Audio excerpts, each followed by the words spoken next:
अहमदाबाद का plane crash, Boeing is a big fail, ये geopolitics है या एक टेक्निकल फॉल्ट है? ओके, तो मैं आपको आज ये सारी चीजें बताऊंगा।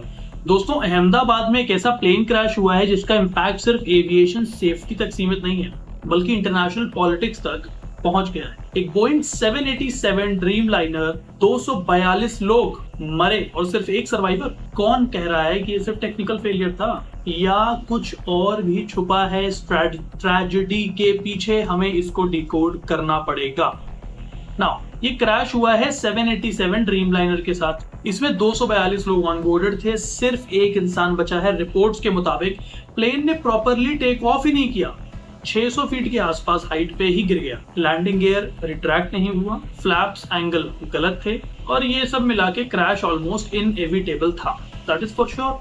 नाउ, बोइंग पे ये पहला सवाल नहीं उठा है। 737 मैक्स के 2 मेजर क्रैशेस ऑलरेडी हो चुके हैं। बोइंग के एक फॉर्मर इंजीनियर ने 787 ड्रीम लाइनर के स्ट्रक्चर पे सीरियस कंसर्न्स रेज किए थे, और स्पेशली फ्यूजलेज जॉइंट्स पे। और इंडिया के ड्रीम लाइनर्स के साथ भी काफी near miss incidents already report हुए हैं। अब बात करते हैं एक थ्योरी की जो इंटरनेट पे वायरल हो रही है। कुछ लोग कह रहे हैं कि यूएस ने पाकिस्तान के एयरबेस पे अपने F-35 जेट्स गिरा दिए, जिसकी वजह से इंडिया ने उसको इम्पैक्ट करने के लिए ऐसा कर दिया। पर लेकिन ये सिर्फ एक थ्योरी है, कोई सॉलिड प्रूफ नहीं है। एक्सपर्ट्स भी कहते हैं कि इंडियन एविएशन सिस्टम इतना सिक्योर है कि इंटरनल सैबोटेज ऑलमोस्ट इम्पॉसिबल है। ऑलराइट, पर अभी सोशल मीडिया क्लिप्स पर ये चल रहा है कि कॉन्स्पिरेसी थ्योरीज के बारे में लोग डिस्कशन कर रहे हैं। अब मेरा ये सवाल है कि क्या सच में कोई टेक्निकल फॉल्ट था? सबसे स्ट्रॉन्ग थ्योरी अभी भी यहाँ ये है कि टेक्निकल फॉल्ट और पायलट एरर।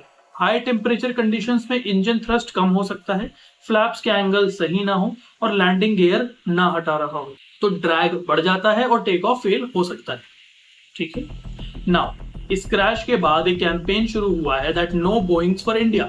लोग डिमांड कर रहे हैं कि जब तक बोइंग सेफ्टी स्टैंडर्ड्स इंप्रूव नहीं करता, तब तक नए बोइंग प्लेन्स इंडिया में नहीं लाए जाएं। कुछ लोग एयरबस को प्रेफर करने की बात कर रहे हैं, कुछ लोग ये कह रहे हैं कि अपना खुद का कॉमर्शियल एयरक्राफ्ट बना लो, जैसे कावेरी जेट बनाया था भाई। तो दोस्तों, अहमदाबाद क्रैश सिर्फ एक ट्रैजिक एविएशन डिजास्टर नहीं है, बल्कि एक वेकअप कॉल है। चाहे जियोपॉलिटिकल थ्योरी सच हो या ना हो, बोइंग का टेक्निकल फ्लॉ क्लियरली विजिबल है। शायद ये वक्त आ गया है कि इंडिया अपनी एविएशन पॉलिसी को रीथिंक करे और अपने लोगों की सेफ्टी को प्रायोरिटी दे, पॉलिटिक्स या ब्रांडिंग से पहले। अगर आप भी चाहते हैं कि एविएशन सेफ्टी सीरियसली ली जाए, तो इस वीडियो को लाइक कर दीजिए और शेयर कर दीजिए और कमेंट में बताइए क्या आप बोइंग प्लेन्स में अब भी ट्रस्ट करते हो।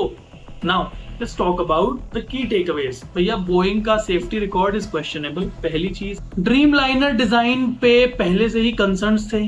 Geopolitical theory US Pakistan F-35 वाला तो आपको बता ही चुका हूं। सबसे likely reason is technical malfunction and pilot error. Now there is a strong push for no Boeings for India campaign. अब time for India to reconsider Airbus या इंडिजिनियस एयरक्राफ्ट डेवलपमेंट पे फोकस करना पड़ेगा इंडिया को। मिलते हैं next video में, तब तक के लिए सेफ रहिए, इन्फॉर्म्ड रहिए। Jai Hind. Let me know if you want any help from my end और you want full detailed video on this issue. तब तक के लिए जय हिंद।